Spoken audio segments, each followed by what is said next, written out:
Many a young aspiring ballet dancer has had her hopes wrecked by growing just that inch or two too tall for the chorus line.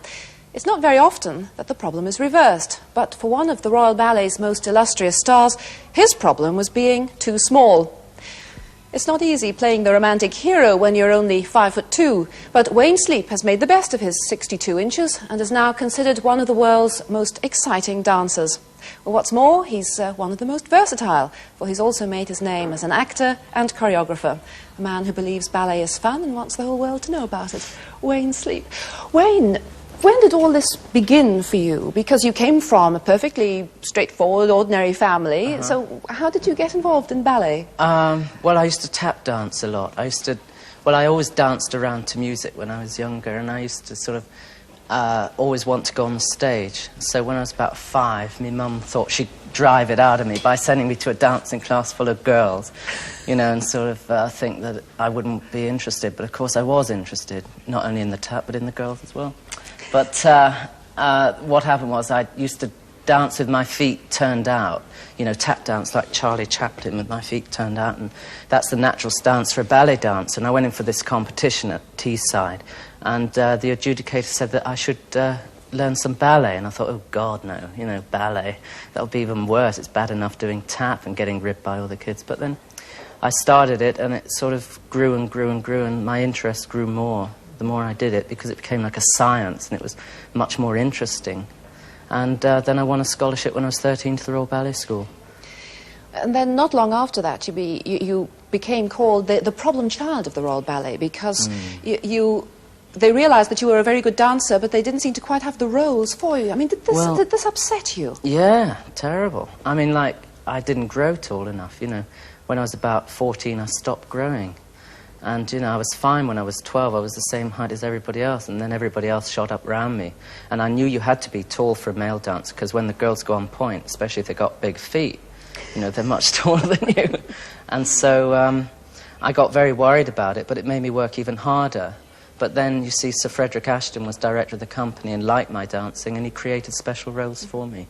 It's because at first you were playing mainly sort of child parts or yes, I'm always cast as children because of my height. Can't get away with that for much longer. But then, when you started to break through and dances were specially created for you, what sort of thing was written for you? Well, I was... Kenneth Macmillan created this thing in Elite Syncopations to Scott Joplin music, where I dance with this very tall lady, which is a funny number.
And then Sir Frederick Ashton created a role in a gala I did called A Good Night's Sleep of Tweedledum and Tweedledee.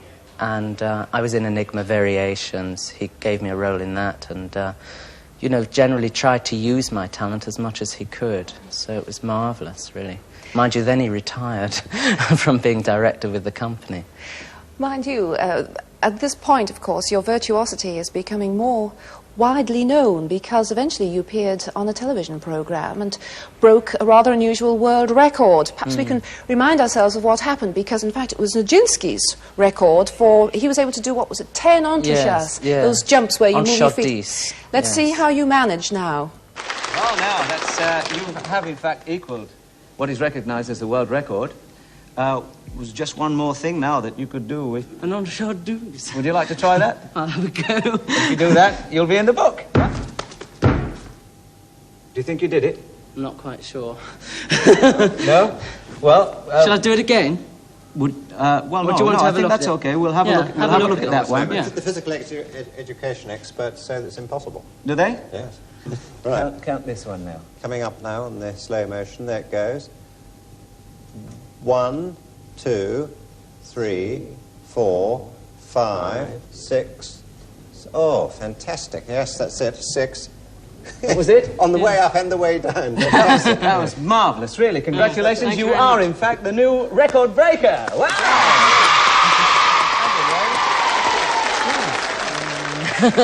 But, well, you say embarrassing, but I think you get a lot of fun out of dancing, don't you? Oh, yes, I love dancing itself, yeah. I mean, it's really hard work.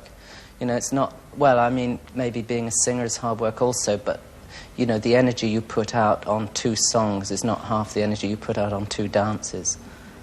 But, Why, in the end, did you decide to turn to acting? Because you've sort of progressed into that side now, haven't you? Well, after about 5 years with the company, I'd done most of the roles I was ever going to do. And although I was having roles created for me, I found that they only came up about once a year, because at Covent Garden they only do about 2 or 3 new ballets a year. And you have to be lucky if you're chosen to be in them. And so I took a leave of absence to play Ariel in The Tempest to find out what this acting bit was like, and absolutely adored it. I love acting. And so I've tried to keep the 2 going now, and I'm doing much more acting at the moment than I am dancing, almost. But there again, I wonder whether, dare I mention it, your height or lack of height is a bit of a problem in acting too. No, there are millions more acting roles you can do than there are dancing roles that are written for a small dancer. I'm thinking of your first film, really, Virgin Soldiers. Oh, yeah. Because you had 1 or 2 problems there, didn't you? Yeah. Well, I was chosen because I was small for that. That was the good thing. But I had a terrible problem in the swamps, you know, where everybody had to walk through this swamp, and they all looked round and they said, "Where's Wayne?" And I was there, but hardly visible because I was so small. I mean, the swamp was up to my nose. So they had to build a special rostra for me to walk on under the water so that I could deliver my line and be seen at the same time. But there's a film going around the circuits now where we can really see, once again, your ability to be so agile, working rather well. It's the Great Train Robbery, and let's see how you manage.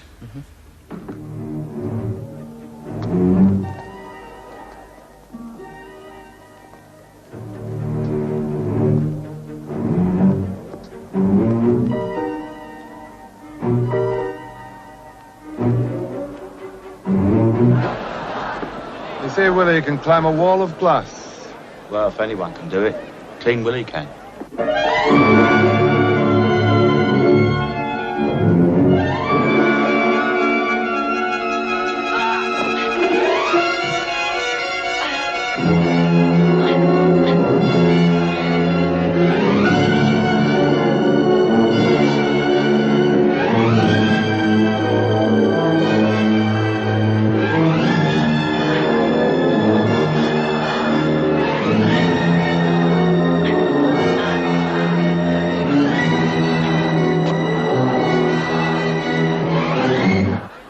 Where is he?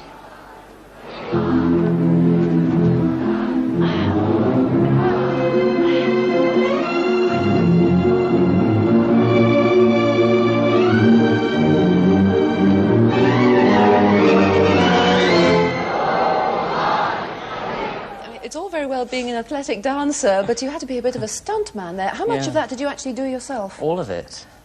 They brought a stuntman from America to teach me what to do. But I suppose they couldn't find a stuntman small enough to replace me in those parts, so I had to learn it all myself. And did you come through it unscathed? I got scarred in the stomach from those spikes. They put rubber around my stomach, but they were so sharp that it actually went through. I suppose it made it more realistic, really. My goodness. Yes, Stunts unlimited.